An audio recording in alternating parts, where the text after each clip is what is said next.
नमस्कार दोस्तों, स्वागत है आप सभी का हमारे YouTube channel crack the competition में। आज के इस वीडियो लेक्चर में हम सामान्य ज्ञान के कुछ महत्वपूर्ण प्रश्न जो कि प्रीवियस ईयर के पेपर से लिए गए हैं डिस्कस करेंगे, जो कि हमारे SSB head constable, CSF head constable और एसएससी जीडी के एग्ज़ाम के लिए काफ़ी इंपॉर्टेंट हैं। दोस्तों, इस क्वेश्चन पेपर में टोटल 100 क्वेश्चन हैं। इनको हम अलग अलग पार्ट में डिवाइड करके अलग अलग वीडियो बनाएंगे, तो आप चैनल पर बने रहिए। और सभी क्वेश्चन आप देख सकते हैं कि बाइलिंगुअल हैं, हिंदी और इंग्लिश। और इनकी पीडीएफ के लिए आप हमारे टेलीग्राम ग्रुप को ज्वाइन कर सकते हैं। टेलीग्राम ग्रुप का लिंक हमारे डिस्क्रिप्शन बॉक्स में दिया हुआ है। शुरू करते हैं आज का पहला प्रश्न। तो दोस्तों, पहला प्रश्न है मीरा इज अ। तो मीरा क्या है? तो दोस्तों, मीरा IBM कंपनी द्वारा बनाया गया एक सुपर कंप्यूटर है। तो इसका आंसर क्या हो जाएगा? Option number A, Mira is a supercomputer. यह वर्ल्ड का 11th फास्टेस्ट सुपर कंप्यूटर है। विश्व का 11वां सबसे तेज सुपर कंप्यूटर है और इसको IBM कंपनी द्वारा बनाया गया है। ठीक, तो इसका आंसर क्या हो जाएगा? Option number A, super computer. Next, the Indus valley people were not familiar with. ये क्वेश्चन इससे जस्ट पहले वाली वीडियो में डिस्कस किया जा चुका है। ये क्वेश्चन फिर से रिपीट हो गया। The Indus valley people were not familiar with iron, यानी कि जो सिंधु घाटी सभ्यता के लोग थे वह लोहे से परिचित नहीं थे। जब सिंधु घाटी सभ्यता की खुदाई हुई तो वहाँ पर लोहे के कोई प्रमाण नहीं मिले। तो इसका आंसर क्या हो जाएगा दोस्तों? Option number D, iron. Next, who were the Mughals. तो मुगल कौन थे? मुगल कौन लोग थे जिन्होंने इंडिया पर शासन किया? तो इसका राइट आंसर है दोस्तों, मुगल जो है वो अफगानिस्तान से आए थे। तो वो क्या थे? अफगानी थे। ऑप्शन नंबर ए इसका राइट आंसर है। ठीक, तो मुगल कहाँ से आए थे दोस्तों? अफगानिस्तान से आए थे। उन्होंने इंडिया पे आक्रमण किया था। और भारत में जो मुगल साम्राज्य था उसकी नींव किसने रखी थी? बाबर ने। ठीक है, तो बाबर को भारत में मुगल साम्राज्य का संस्थापक माना जाता है। 1526 से 1530 तक इसने इंडिया पर शासन किया था। अगला प्रश्न है, Ramakrishna Mission was founded by. तो रामकृष्ण मिशन जो और रामकृष्ण मठ है वो अभी भी चलते हैं। तो दोस्तों, जो स्वामी विवेकानंद थे, स्वामी विवेकानंद के जो गुरु थे वो थे रामकृष्ण परमहंस।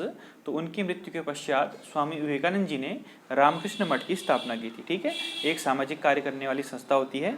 तो इसका राइट आंसर क्या हो जाएगा? Option number B, Swami Vivekananda. और स्वामी विवेकानंद के जन्मदिन को प्रत्येक वर्ष 12 जनवरी को अंतर्राष्ट्रीय युवा दिवस, इंटरनेशनल यूथ डे के रूप में मनाया जाता है। ठीक है, तो ऑप्शन नंबर 20 का राइट आंसर है। अगला प्रश्न है, पांचवा प्रश्न है दोस्तों, what is most significant feature of Indus Valley Civilisation. तो सिंधु घाटी सभ्यता का सबसे महत्वपूर्ण फीचर क्या था? सबसे महत्वपूर्ण लक्षण क्या था? दोस्तों, सिंधु घाटी सभ्यता में जो ब्रिक बिल्डिंग थी, यानी कि जो ईंटों से मकान बने हुए थे और नालियां बनी हुई थी, जो शहर था वो पूरा ईंटों से बना हुआ था, यह इसकी सबसे स्पेसिफिक चीज़ थी। तो इसका आंसर क्या हो जाएगा? Brunt brick buildings. ठीक है, ईंटों से बनी हुई इमारतें जो सिंधु घाटी सभ्यता थी, इंडस वैली सिविलाइजेशन थी, उसकी महत्वपूर्ण फीचर था। तो ऑप्शन नंबर ए इसका राइट आंसर है। ये बहुत इंपॉर्टेंट क्वेश्चन है, बार बार रिपीट होता है। एसएससी जीडी वाले बंदे जरा ध्यान रखिए, ऐसे क्वेश्चन वहां पर पूछे जाते हैं। अगला प्रश्न है दोस्तों, next, Buddha preaching were mainly related to. तो जो महात्मा बुद्ध थे उनके उपदेश में मुख्य रूप से क्या इंक्लूड होता था? ठीक है, तो महात्मा बुद्ध के जो उपदेश थे उनमें होता था कि purity of thought and conduct, जो विचार और आपके आचार है, जो आपका व्यवहार है उसमें शुद्धता, प्यूरिटी। ठीक है, तो Buddha purity, thought and conduct में जोड़ देते थे। तो ऑप्शन नंबर सी इसका राइट आंसर है। और जो महात्मा बुद्ध हैं, जो उनकी स्क्रिप्चर्स हैं वो कौन सी लैंग्वेज में लिखे गए हैं? तो यह भी आपसे एग्जाम में पूछा जाएगा। तो बुद्धा के जो स्क्रिप्चर हैं वो पाली भाषा में लिखे गए हैं दोस्तों। कौन सी भाषा में लिखे गए हैं? पाली भाषा में। ठीक, इसको ध्यान रखिएगा। अगला प्रश्न है, गुरु नानक प्रीच्ड। तो जो सिख रिलीजन के संस्थापक थे गुरु नानक देव, उनका उपदेश क्या था? ठीक है, तो दोस्तों उनका उपदेश था the brotherhood of man. Option number ए इसका राइट आंसर है कि मनुष्यों में भाईचारा हो, सभी लोग मिलजुल कर रहें। तो सिखों के प्रथम गुरु कौन थे? श्री गुरु नानक देव थे। ठीक, और इनका जन्म हुआ था तलवंडी, पाकिस्तान में। अगला प्रश्न है दोस्तों, the remains of Vijayanagara Empire can be found in. तो विजयनगर साम्राज्य आपने हिस्ट्री में जरूर पढ़ा होगा। विजयनगर साम्राज्य की नींव हरिहर और बुक्का नाम के दो भाइयों ने रखी थी। ठीक है, तो इसके अवशेष अभी कहाँ पाए जाते हैं? किस जगह में, प्रेजेंट किस जगह में इनके जो रिमेन्स हैं या अवशेष हैं वो पाए जाते हैं। तो इसका राइट आंसर क्या हो जाएगा दोस्तों, ऑप्शन नंबर सी, हम्पी। ठीक है, हम्पी द चैरियट का नाम आपने जरूर सुना होगा। हम्पी जो है कर्नाटक में स्थित है और एक यूनेस्को वर्ल्ड हेरिटेज साइट है।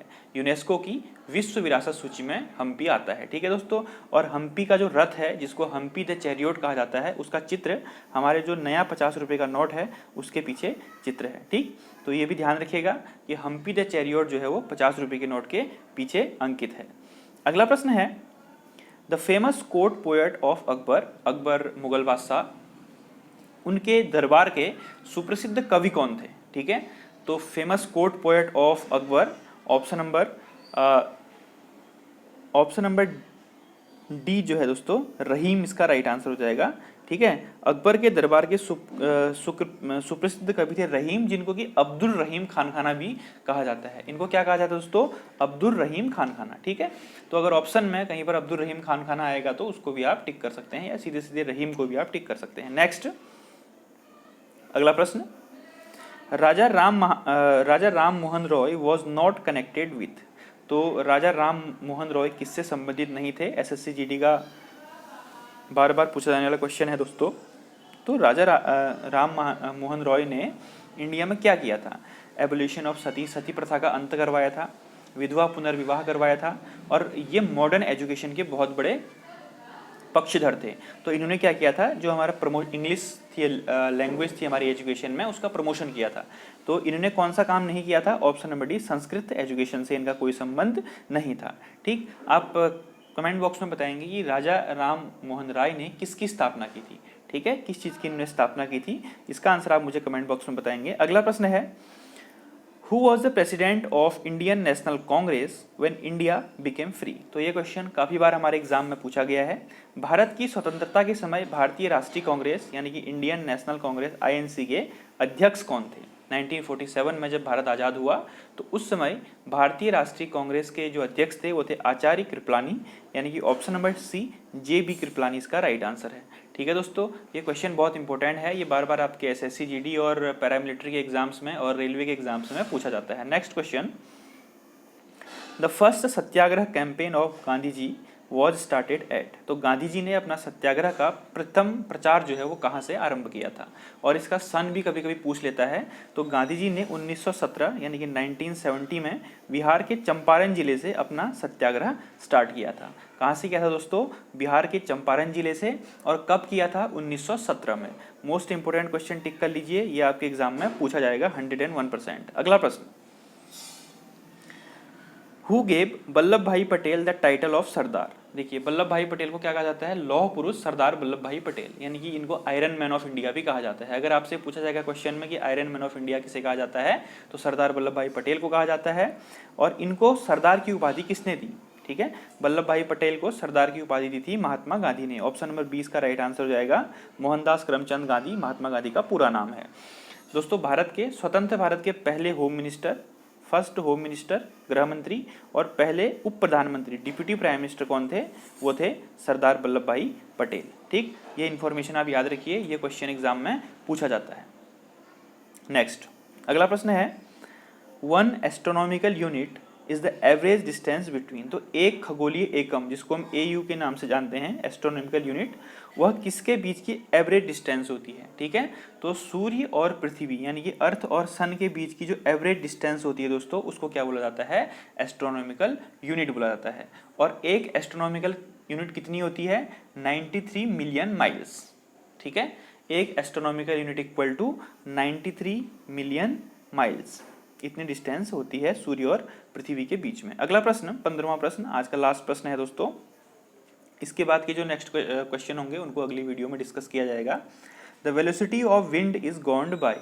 तो जो विंड, जो पवन होती है, जो एयर होती है, उसका वेग जो है किसके द्वारा गवर्न किया जाता है, किसके ऊपर डिपेंड करता है, तो प्रेशर ग्रेडियंट यानी कि दाब प्रवणता के ऊपर जो एयर होती है उसका वेलोसिटी जो है वो डिपेंड करता है, दाब प्रवणता। ऑप्शन नंबर ए इसका राइट आंसर है। तो दोस्तों, ये थे हमारे कुछ प्रश्न जो कि हमारे प्रीवियस ईयर के पेपर से लिए गए थे, और इस प्रकार के क्वेश्चन हमारे एग्जाम में पूछे जाते हैं।